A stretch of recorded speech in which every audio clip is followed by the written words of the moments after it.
paint. Can't see anything here. Dialogue's gonna be longer than this meeting. Yeah, probably.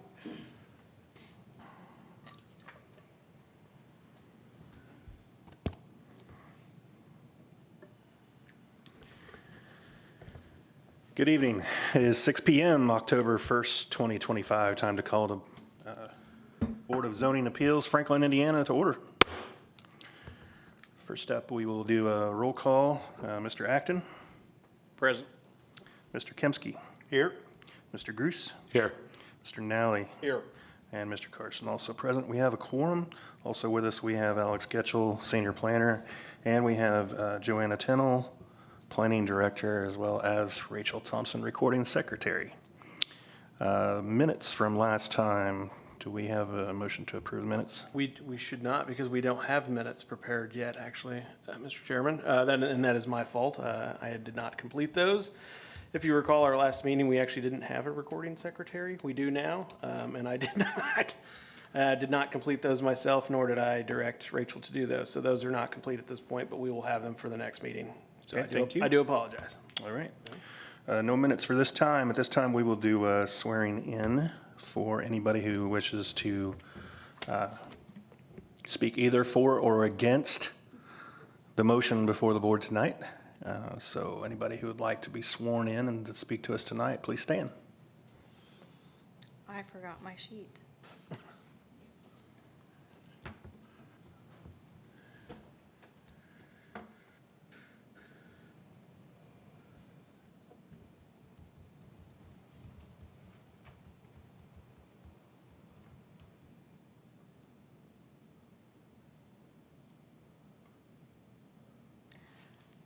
Raise your right hand. Everything today you're going to present is accurate and official. And Alex, do you remember the rest of that? Do you swear to tell the truth, the whole truth, Thank nothing you but the very truth? much. So help you God? Yes. You're sworn in. Appreciate that. I failed at my legal counsel duties already. Any old business? No old business. Okay, new business then. We have ZB 25-5, a special exemption and a variance for Joshua Prine. Was this presented in a timely manner? Yes, sir, it was. Okay, introduce us to ZB 25-5, please. Yes, sir. It's pulled up here. So ZB 25-5 is a special exception and developmental standards variance request by Joshua Prine at 1045 East King Street. The subject property is on the south side of East King Street, between Forsyth and Middleton Drive. We have a couple aerial photography here if we want to come back to these at some point. The property is approximately 1 acre in size. Petitioner is proposing a significant home remodel and expansion. Remodel of the kitchen or the existing single-car garage into kitchen space, an addition of a 3-car garage, and then also an accessory dwelling unit is proposed. So, like I mentioned, from a single-car to 3-car garage, and then additionally, there would be covered camper or RV trailer storage at the back. He's also proposing for an attached accessory dwelling unit. The zoning ordinance requires for accessory dwelling units to be either attached to the primary structure or the primary residence, or they would have to be on the second floor of a detached structure. So in this case, they're actually proposing one to be attached to the primary dwelling. The proposed dwelling does meet the definition of an accessory dwelling in our zoning ordinance. It would have private entries, both from its own front porch, if you will. It's kind of located toward the side of the structure, but it, in effect, is its own front porch. From the garage itself would have a private entry, and then actually a back door as well. Would have kitchen and dining space, laundry room, and pantry room, a full and a half bath, as well as living space, and either a 1-bedroom with a sunroom or 2 bedrooms. It does exceed the limit of 1,000 square feet for an accessory dwelling unit. and they are requesting a variance for that. In the requirements for an accessory dwelling unit, it states that it must be a separate and complete secondary dwelling unit that is clearly subordinate to the primary dwelling. So in this case, the dwelling unit proposed, although it is above the 1,000 square feet, is separate and completely secondary to and clearly subordinate to the primary dwelling on site. And we'll see that with the building plans as we move forward here. So the actual details of the request, the special exception use is to allow an accessory dwelling unit in the RSN zoning district. And then the developmental standards variance request is to allow an accessory dwelling to exceed 1,000 square feet in living area and to be permitted the 1,064 square feet. These might be a little difficult to read on the screens here just because they're so far away and things are small, but it is available in the, on the online agenda as Exhibit A. These plans here are the electrical plan just because it showed some more of detail as to what's actually in the structure and what's proposed. So the area that's kind of highlighted in the dark black outline is the area that would be the accessory dwelling unit.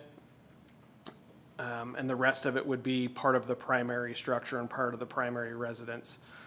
So the front of the house is actually on the bottom of the screen here, or facing the bottom of the screen. So in terms of orientation and location on the property, this dwelling unit is clearly separate and subordinate to the primary structure. It's in its orientation to the side of the property and not toward the front. So it's not like it's a two-family dwelling or something where they both have frontage. This one's off the back, and it is also clearly smaller than the primary structure. As far as the decision criteria, since we have a special exception and a development standards variance, I've got the decision criteria that we can reference here when petitioner presents their request. For both the special exception and for the development standards variance request. Otherwise, it is ready to be heard. Okay, Mr. Prine, you speak for this item? We are ready for your presentation, sir, and if you would, in your presentation, please address the 4 decision criteria for us. Yes, thank you. As presented there, we are planning on building a 3-car garage and an addition there. The purpose of this is my mother-in-law will be moving into this space here where we have determined that she does not need to be living alone by herself. She recently just turned 80, and we've taken some time to kind of evaluate some of those options for her long-term, whether it be in an assisted living or something of that nature. And we determined that the best course of actions for her and for us was to add on to our place here, where it is stated I have an acre there. So, you know, we had plenty of space there. The setback on the property lines, there's 20 feet between where the existing house is and to the property lines to the east of me, which is within line with setback there. And then from the back end of the ADU there, there is approximately 140 feet back to the property line there. So plenty of, space there. And, excuse me, as you can see, it does not intrude anywhere else. And when you look at the plans, you actually don't even hardly see the addition from the front of the house there. You'll probably see some of the ridge line of there, but that's about it. Most of the property is on the back side of the house anyways. The plan is also, if that time comes when my mother-in-law is no longer with us, my wife and I may move some things back into there, or we may even use that for my own parents. So there's been those discussions there too. As far as going through the requirements, right, Joanna? So the general welfare, the staff has stated the approval will not be injurious to the public health and safety and moral of the general welfare of the community, that I would agree with. There is significant parking, as there is today with there. And with this, we are actually creating additional parking with the garage and the drive space there. So our cars currently kind of park in the front of the property. This would put them more towards the side and the back and cover there too.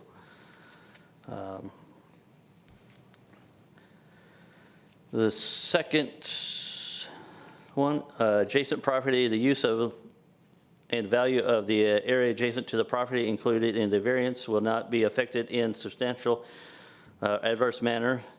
I believe, was it this one? No. The additional space here, when we designed it with what the amenity we wanted here, this is kind of where we came up with that space, and it came out to just over that 1,000 feet there, which I believe in the document here states that, changing that would create some additional difficulties in the structure and changing that plan, I don't think.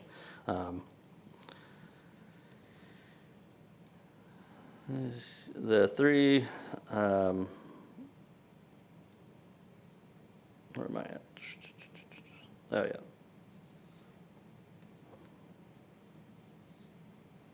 I think you're working on the practical difficulty part of the variance Yeah, request. that's where I was at. I was trying to make sure I was right there. Yeah, the practical difficulty is strict application of the terms of the ordinance will result in a practical difficulty in the use of the property. The situation shall not be self-imposed nor based upon perceived reduction or restriction or economic gain.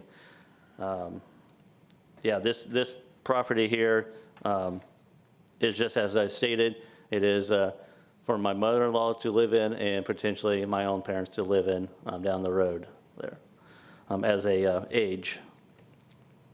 The way we designed that is in that L shape to stay away from the set points on the side of the property and to conform with the way the properties are generally looked down the street there. So then on page 4, for the special exception, there's 3 additional criteria. Nope. I missed that one. I was reading on the wrong page. That's okay. Yes, the special exception. Yeah, the comprehensive plan, is that the one you're referring to? Number 2, 3, and 4. Oh, 2, 3, and 4, yeah. The development standards Yeah, okay. requirements. I got you there. The requirements and development standards for the requested use as prescribed by the zoning ordinance will not be met. So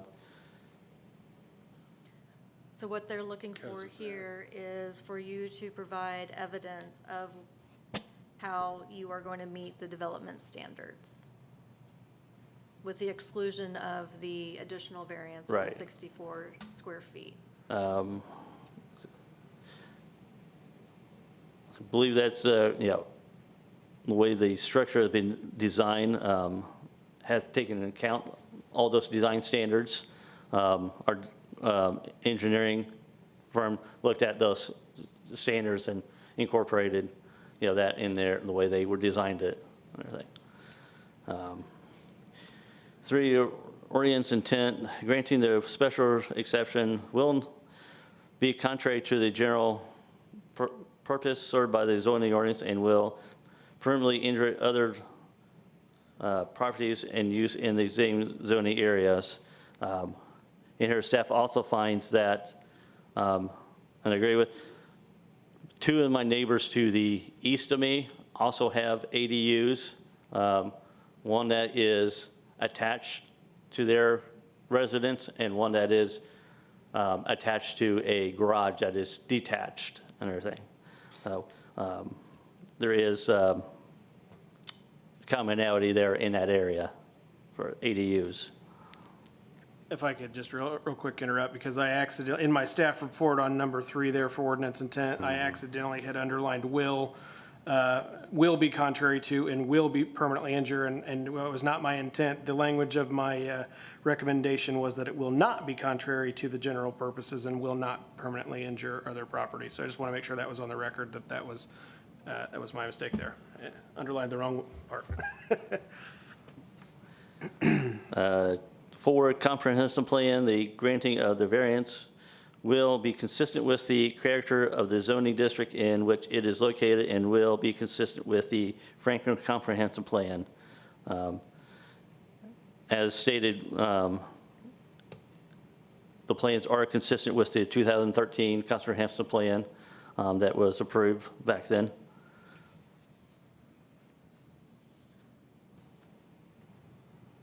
What else do you need? That's everything. All right. Okay. Do we have anyone in the audience who would like to speak either for or against the petition tonight? Seeing none, we'll go to the board. Do you have questions for the petitioner? No questions. We'll go to staff recommendation. Yes, sir.